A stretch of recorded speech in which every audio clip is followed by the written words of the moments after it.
Hey everybody, hope you're doing well. Bear with me just a second here and let me get a couple of things set up. Uh, if you guys could give me a, thumbs up that we're getting audio here. Uh, I think you'll have to bear with me. I've got like four computer screens going. How are we doing on audio, guys? Can you hear me? Thumbs up. Thank you very much. We've also got Denise from JIMS Machining on the line. Can you give us a hello, Denise?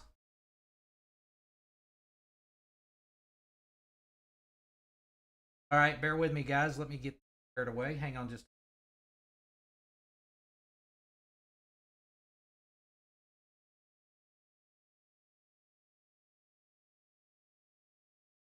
Denise, can you get.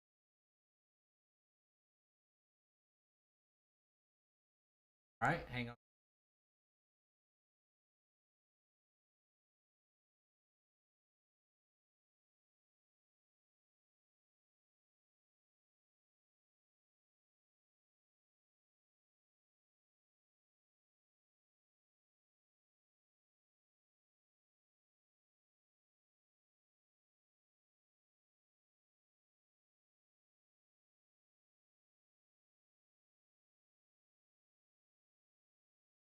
All right, we're trying to. We're having a little bit of tech difficulty trying to get the line here, but anyway, uh, hopefully we can get back here in just a second. But guys, thanks a million for joining.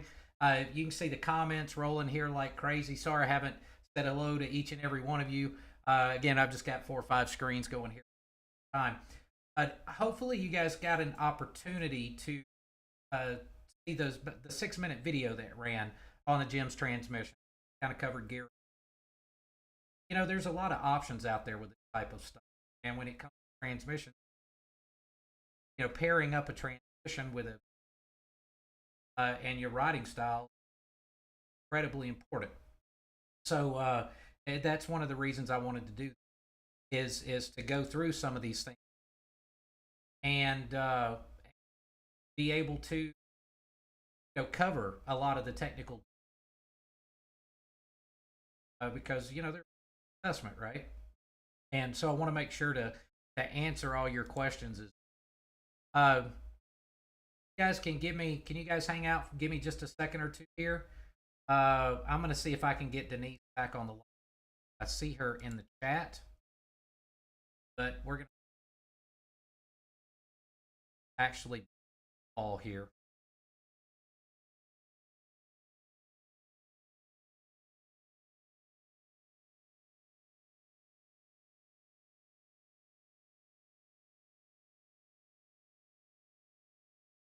All right, we may just let it roll, guys. Not sure why she got disconnected, but she can type, so we're right here and right here with her. So we'll be able to read her responses to any questions that come through. So let's talk about transmissions. As you guys saw the video, and so you guys, now's the time to ask different variations and things. Those do an upgrade. So we got a couple of questions here. One, what power levels does an upgraded transmission become important? That's a great question. You really can't put necessarily a power level on because it's really up to your right hand. With a completely stock transmission, or excuse me, completely stock engine, can beat up a transmission pretty good and destroy them. And I'm sure many of you have heard that even mildly aggressive riders, third gear seems to be, an intermittent issue with some of these transmission third gear failures. So it's really dependent. It's really dependent on your right hand, and how aggressive. If you got a 200 horsepower bike and you're riding it easy, stock transmission is perfectly fine. It's really up to you. That's a fantastic question.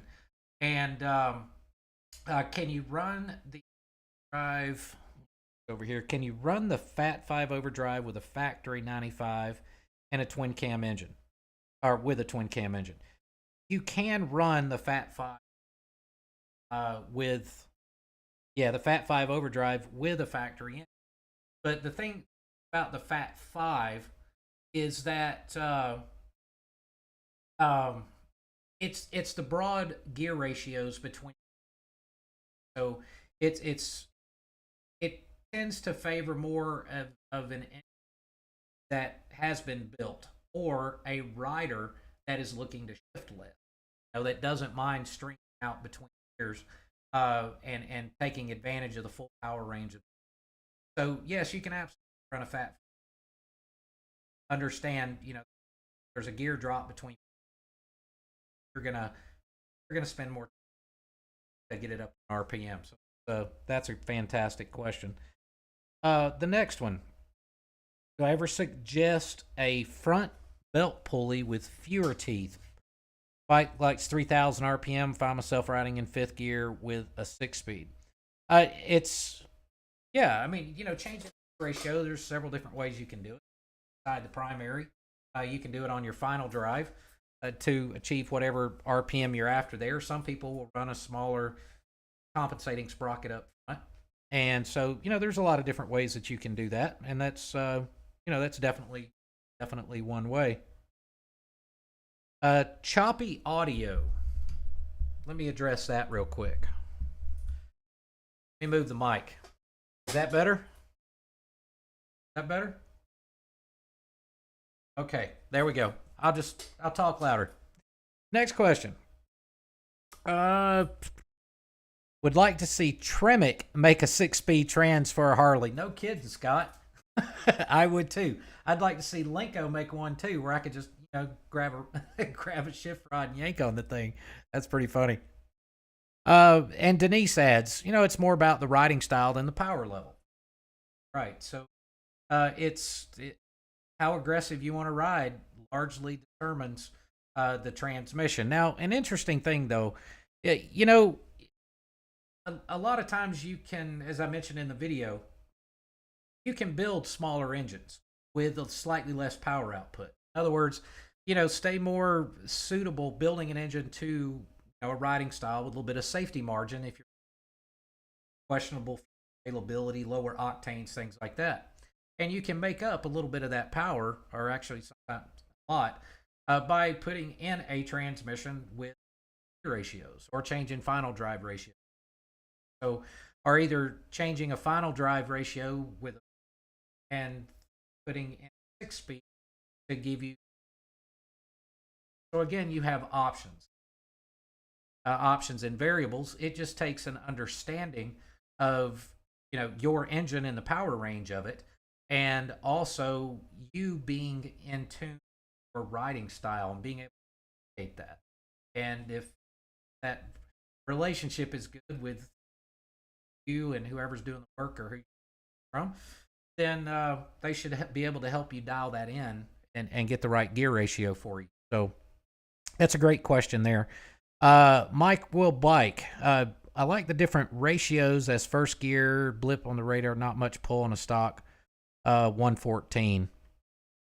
Yeah, it's first gear, blip. Not sure what you're getting at there, Mike. Sorry about that, bud. But yeah, first gear ratios. If you guys remember, the 08, 09 bikes, they had a pretty lazy first gear, and so a lot of gear changes were done back then, from a 34 to a 32 tooth sprocket, that sort of thing. Let's see if I can fix this. There we go. I'll just get closer to the. How's that?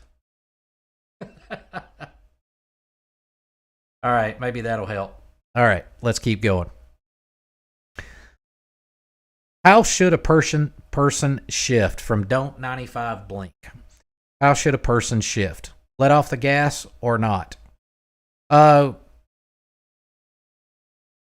It's how that's a good question. How hard do you want to ride it, right? I mean, sometimes I'll just barely blip a throttle and not even use the clutch and slam it in. But there can be consequences to that, right?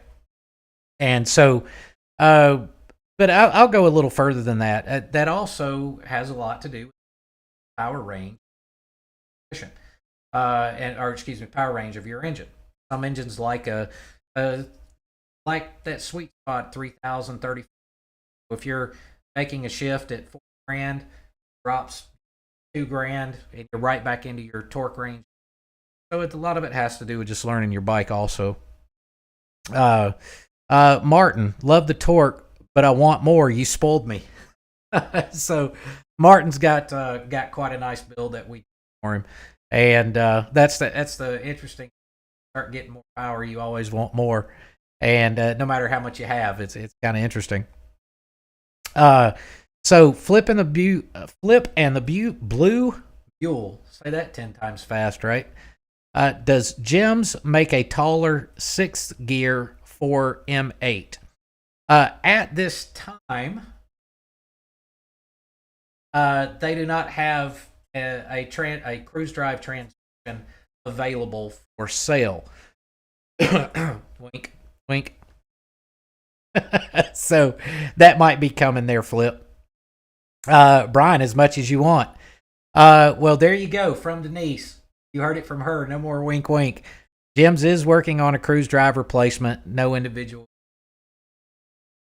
So, Denise, you let the cat out of the bag, I guess, officially, that there is a JIMS cruise drive coming. Very excited to hear that, because I know it's going to be a beast of a transmission. Hitman Vikla, did Harley change the 5-speed they used between the Evo and the twin cam transition?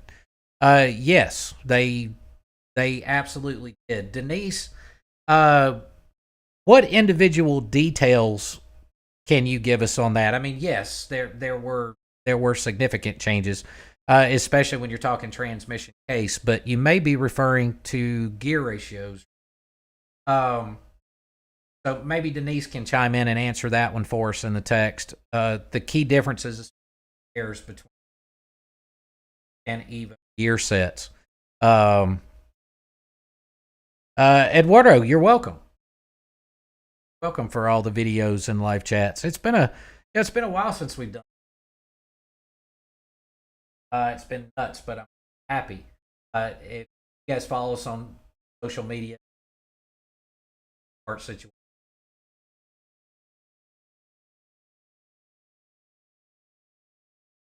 Some issues, so I'm very happy about that. And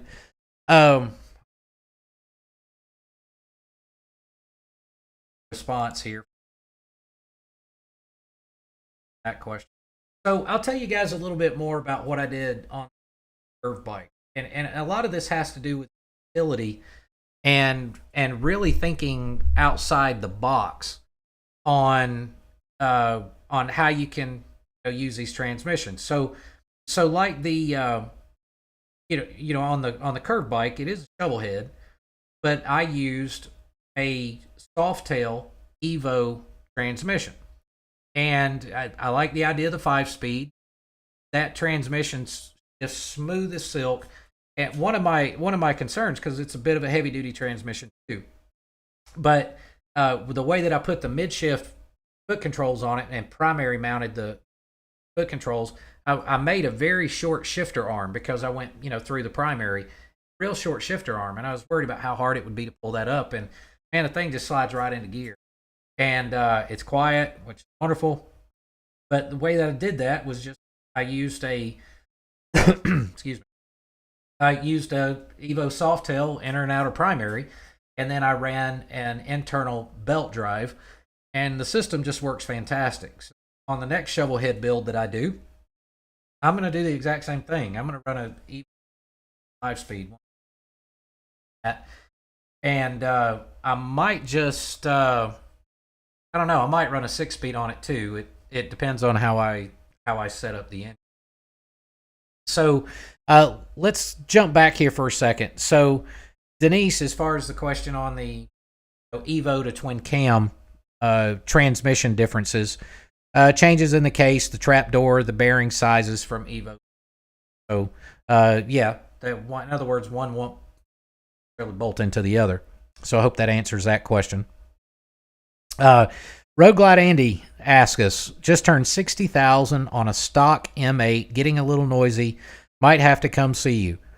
Sounds great. I look forward to it. Thank you, sir. What lubricant does JIMS recommend?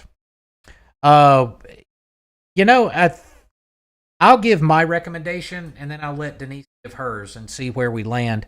I personally like running like an 80W90 gear oil, like maybe an Amsoil Severe gear or equivalent, to that. Just something that's a good G rated, again, gear lubricant, and in that 80-90 range. And if you're really hard on the transmission or you want a softer shift, a little bit softer shift, you could run like maybe up to a 140 or something like that. So we'll see what Denise's response is on that here in a second. Brian Fox, of all the 6-speed upgrades you've done to the twin cam 5 speeds, which one do you use the most? JIMS. Definitely. Without a doubt. Check on ratios. Appears your mic is dropping sound. Interesting. I might just have to get closer. How's that? Is that better? Maybe that'll work. Okay. So, Denise, there we go. 80W90 for break-in, and then switching to a 75-140. Okay, that makes a lot of sense. I like that. And Ronnie there, 85-140 in his 13 Ultra seems to shift smoother, which I would expect, especially when you start getting into higher mileage things. Takes up a little bit of gear backlash and softens things a bit. So I'm with you on that. And let's see. There we go. How's that? We're having all kind of technical difficulties today, guys. Sorry about that. Yeah, there we go. Okay. And there's other options too. If you don't have to do a transmission, if you don't want necessarily replace a transmission and you're happy with your stock gear ratios, you guys may have seen a video series I did. I think it was 3 videos, 10 months or so ago, where I rebuilt a factory transmission, factory cruise drive. All right, so JIMS does offer full rebuild kits for those things. And it makes it easier to do it. It doesn't include any of the hardware. There's no, the gears and shafts and that sort of thing. So if you had any damage, dog rings and all that stuff, then that's something you'd have to buy separate. But they've got that one full kit that I use that has all the bearings, gaskets, and clips, and all that type of stuff. It really simplifies rebuilding a cruise drive transmission, and they have those for the M8s and the twin cams. So that's a neat way to do it. And then just rebuild one to get you back out on the road. So, all right, what other questions you guys got? And then I'll start talking more about transmissions and gearing and stuff. Got anything? Slick 50. Hey, buddy, how are you? Kelly Golden, good to see you, sir. TCB, thanks for joining as always. TCB hangs out with us all the time. Hitman, oil change on your transmission every 5Ks. Though Harley recommended a much later oil change. Any issues doing this? There's no issue with changing it more often, right? But I will tell you there was an interesting thing that happened a number of years ago. So if you guys remember, very early on it was recommended, 2,500 mile oil changes and such, and then it went to 5,000 miles on engine, transmission, and primary for many, many years. And it was a 5,000 mile increment on all 3 holes.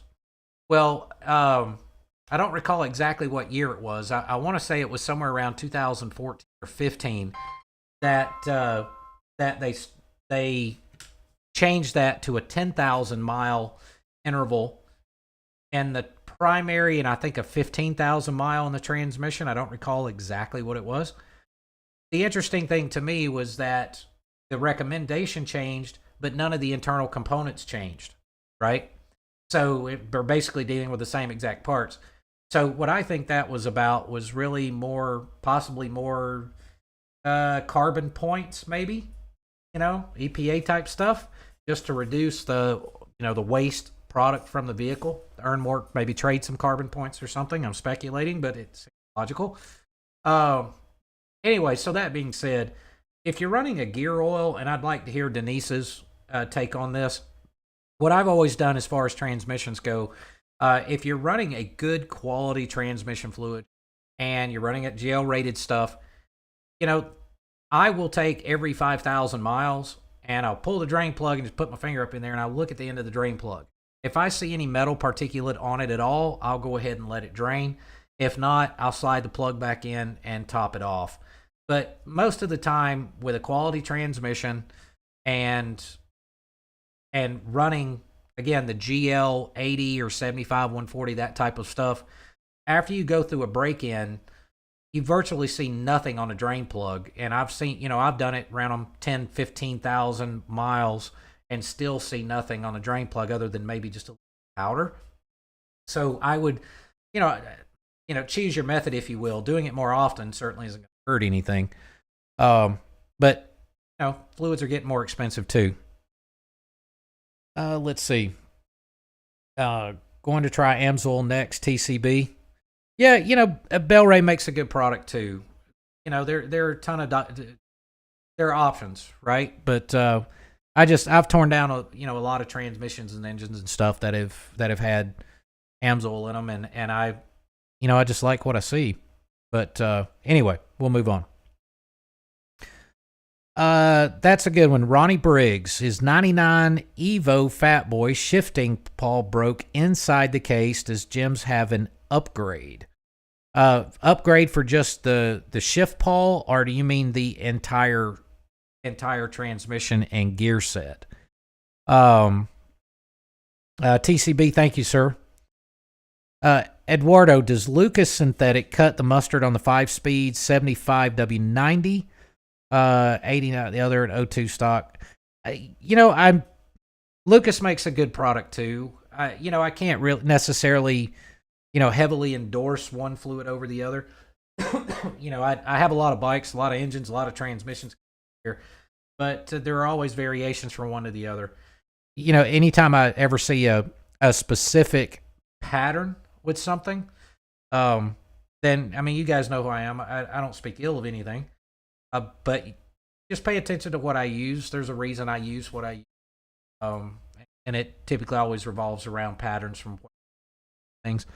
But I can't say anything bad about Lucas. It's good stuff, Good question.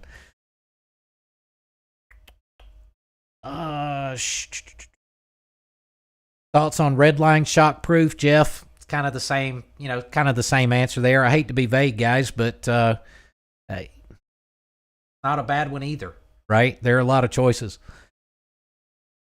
Dwight Smokums, twin cam 5-speed, slipping out of first and third. Won't shift into third sometimes. Will slip out of third and go back in, drum and shift pawls. Could be a lot of things there, buddy. It could be that. It could be, let's see, on the 5-speed. Yeah, man, it could be that. It could be drum, forks, your shift forks, shaft wear. There's any number of things that could really be. If it tends to do it more so, under heavy power, then it could be the die. You'd have to break that one open, and just tear down and check and measure everything. Especially, typically if it's just a third gear thing, it typically the dog rings and the dog connection there on the individual gear, and you'll see the edges get rounded. So under power, it just slips and then it'll grab and slip and grab. A lot of times it actually feels like an ignition problem. It feels like a coil cutting out, and people will try to diagnose, ignition and other issues when what they really have is a transmission problem. I've seen that happen many times. So beware of that.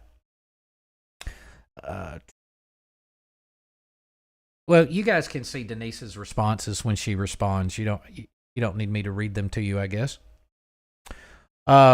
Dwight, you're welcome, sir. Schaefer 75-140 on your customers' bikes, Brian.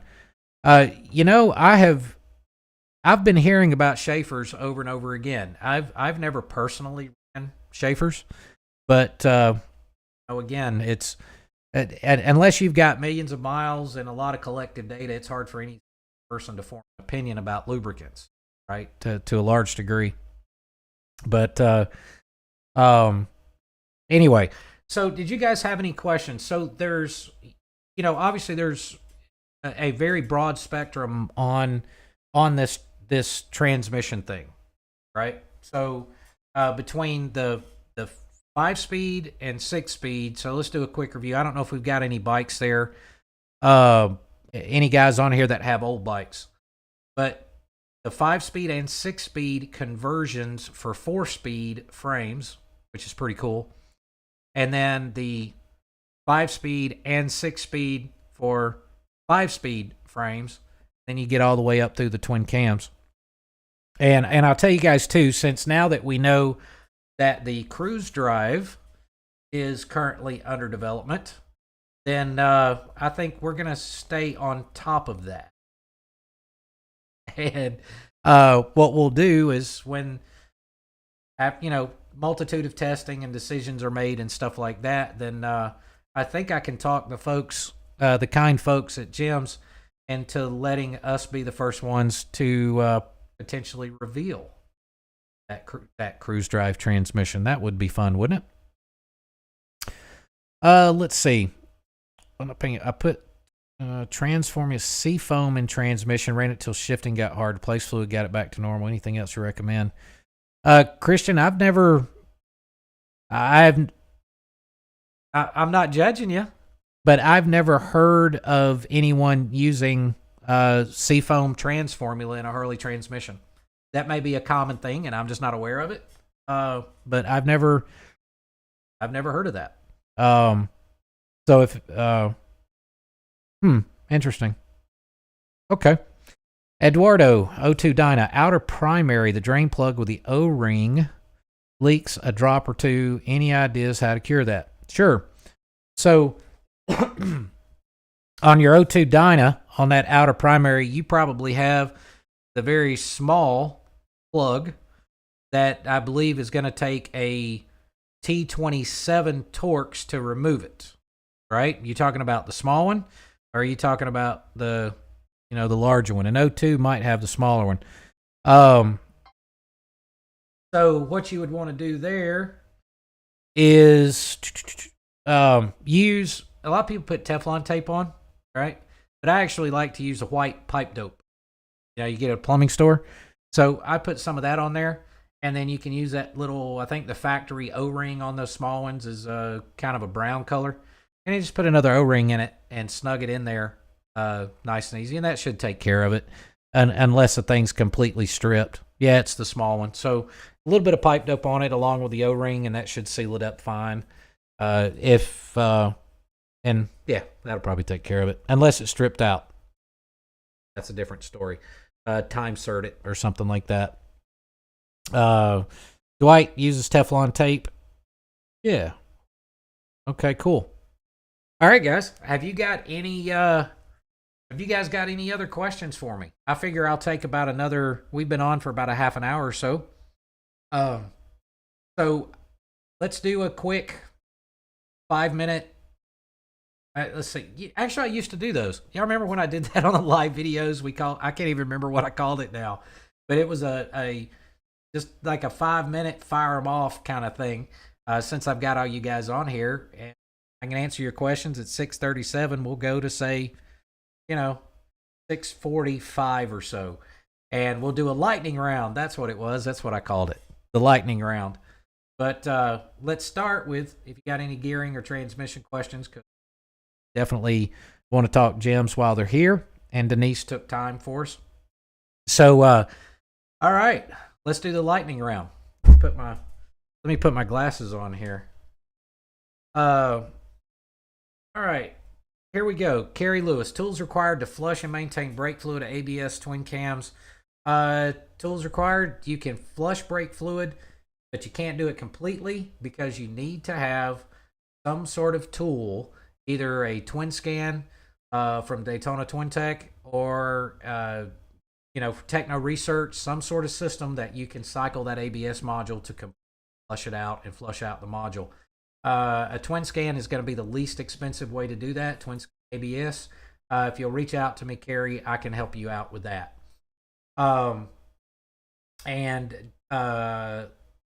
Let's see. Thank you, Martin. Yes, they do.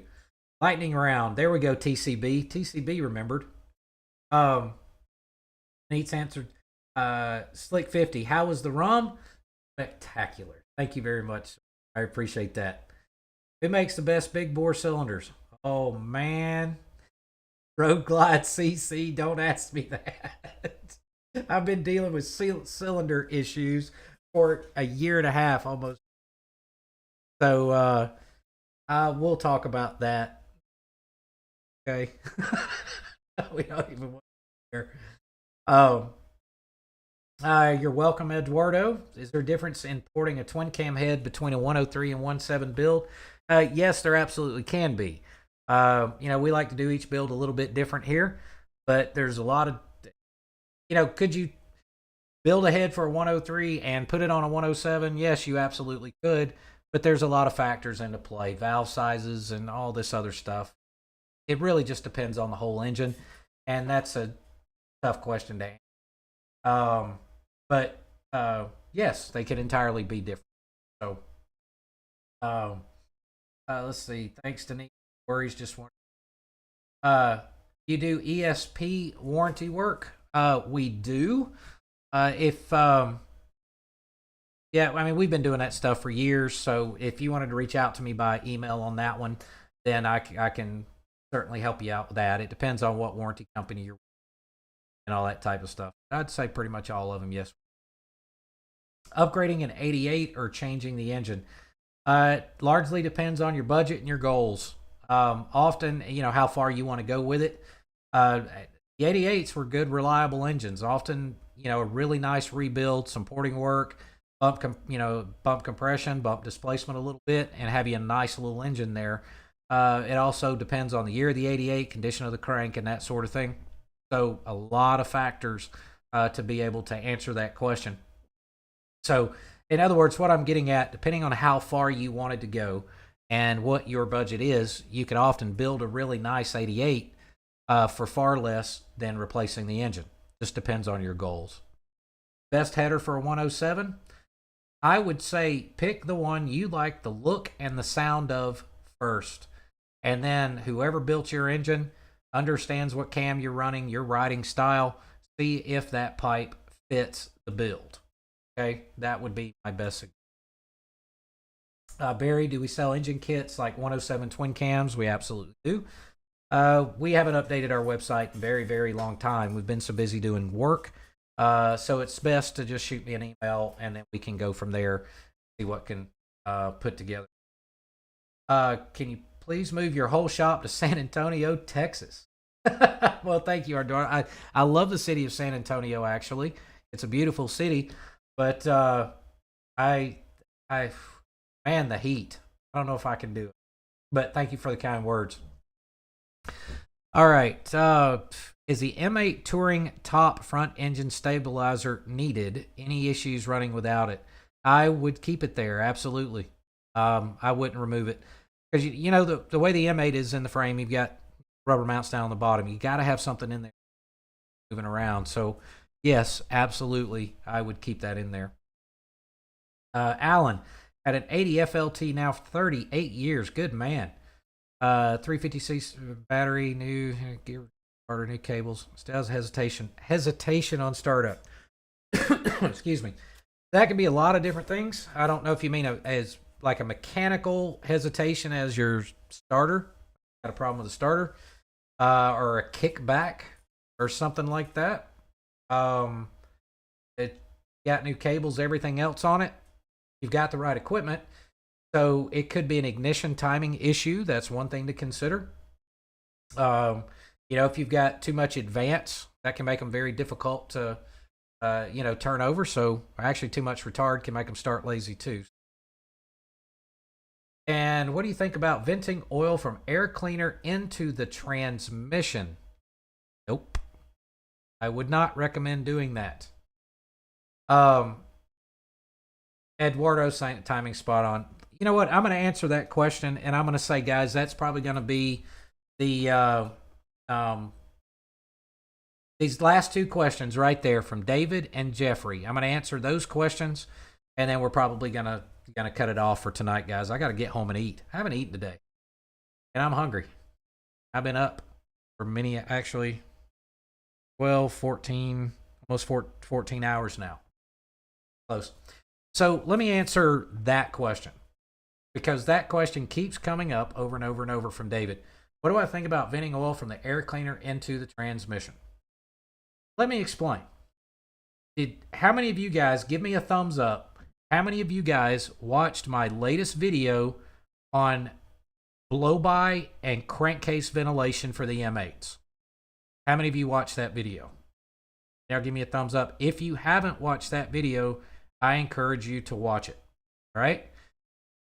What is coming out of the breather? The crankcase vent holes.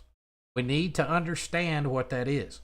People call blow-by, and they think blow-by is that oil that's coming out into your air cleaner. That is not blow-by. That is not crankcase blow-by. All right? What blow-by is when combustion gases, pressure of combustion, leaks past the piston rings into the crankcase. That's blow-by. What goes past the rings and into the crankcase is several things. It's the nasty byproducts from combustion.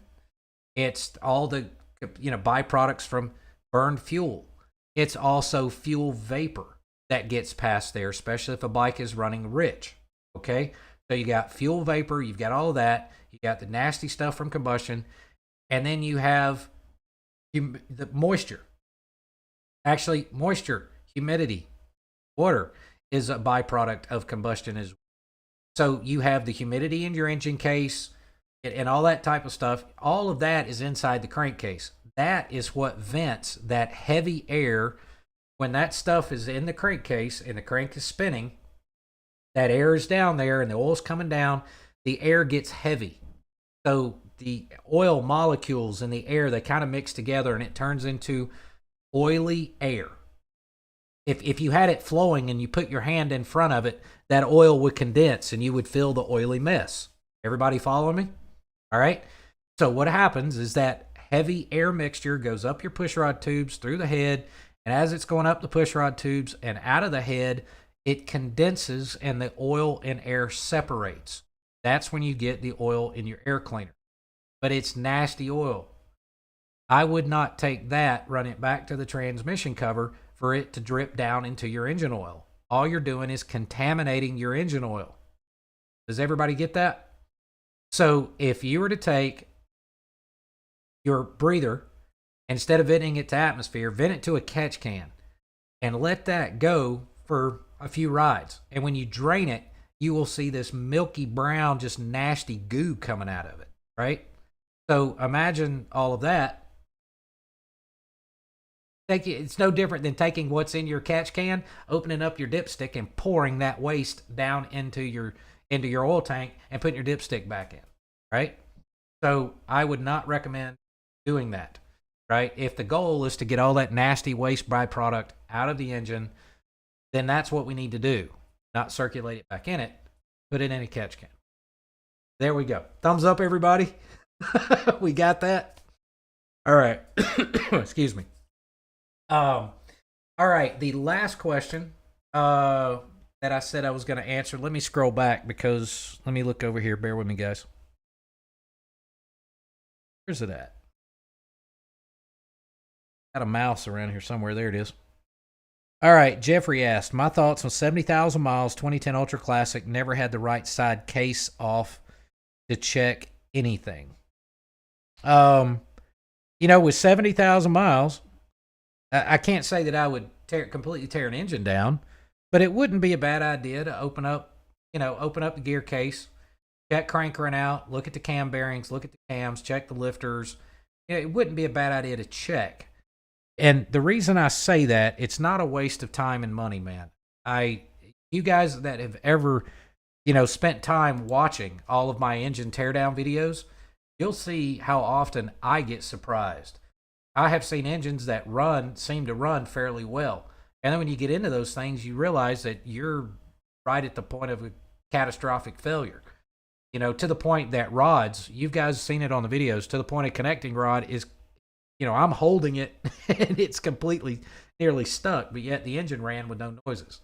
So, it's one of those things, you can run it till it fails, or you can be on a long trip somewhere and it fails. So it's sometimes I get surprised. So that's why I encourage people, high mileage bikes, to, do some things to at least see if there's any kind of any signs of any impending issues. So anyway, all right. Canned atmosphere, thanks. Let's see. Richard Boggs. All right, guys. Awesome. Well, it's 6:49. I went a little longer than I thought. So lightning round is over. I really want to thank you guys for joining us here. And I know we I know we kind of went off on some tangents and thought we were going to, this is a transmission after show. But I don't mind answering you guys' questions. That's what I'm here for.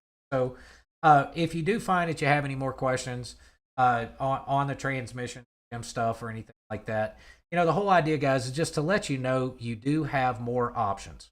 Okay, there's always more options out there, and when it comes time, it's a big investment. So if you get to the point that you think you need or you think you want a transmission, if you're thinking about an engine build or anything like that, you can see there's options. So shoot me an email or something like that. It's hard for me to get on the phone. You get voicemail when you call because we're always in the shop working. But anyway, if you have any questions and you're thinking about making that swap, just give me a call and we can connect with Denise. Denise is fantastic. She's been in the industry. She's worked for JIMS for, I think, 20 years, something like that. And she is just an incredible wealth of knowledge on a lot more than just transmissions. So between Denise and I, we can answer any question you guys have and right thing. And guys, I really appreciate it. Carrie, thank you very much. And I'll give you a couple more updates before I sign off. Part 3 of the 117 engine build for Ken, I'm going to be dropping it later on this week. So that'll be part 3 of the 117 engine build coming. The next thing after that is, what else have I got? The paint series on the FXR. So that one will be dropping in a couple of weeks. I've got the fuel tank ready, so you're going to get to see me, and we're doing that with soda. So you're going to get to see me spraying essentially an epoxy primer, how I prepared the tank and all that type of stuff. So that video is coming in a couple of weeks. We've got 2 more Tool Tech Tuesday videos coming. Both of those, of course, for JIMS. We're going to talk about the top-end oiling system, conversion system for shovel head. So it turns it into a pushrod tube oiler, which is very cool. That's what I ran on the curve bike. We're also going to talk about their oil pumps. I ran it on the curve bike. And then we've got an entire engine build series. This series is going to last probably, I'm going to venture to say, 1.5 to 2 years. And what we're going to do for Tool Tech Tuesday is a complete case up rebuild, every step along the way, including building the cranks, checking everything, machining everything for Evo, shovel head, and pan head. How cool is that? And it's going to be every single step along the way. So if you figure, that's a 1.5 long series trying to do all 3. And of course, they're going to be featuring JIMS tools. And I'm going to show you guys that may want to try to tackle this, how you can use the tools to do a lot of this stuff and just show you the right way to do it. So hope you guys will enjoy that. And then we're going to have all kind of other little content coming along the way too.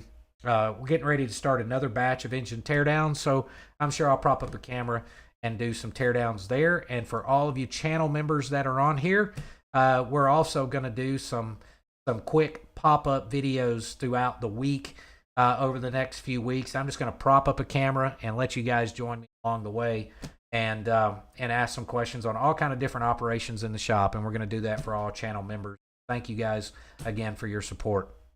Everyone, I think we're done, right? I appreciate you guys very much. And, man, I hope you have a good week. Hope you stay warm. And take care of yourselves and each other. Road Glide, thank you. Big Joe, thank you. Carrie, Hitman, TCB, Richard, Brian, Jeffrey, and I can't see a lot of the rest of the names on the chat. And a big thanks to Denise for being here with us. We greatly appreciate it. Guys, take care of yourselves and each other. And I hope you have a good one. See you next time.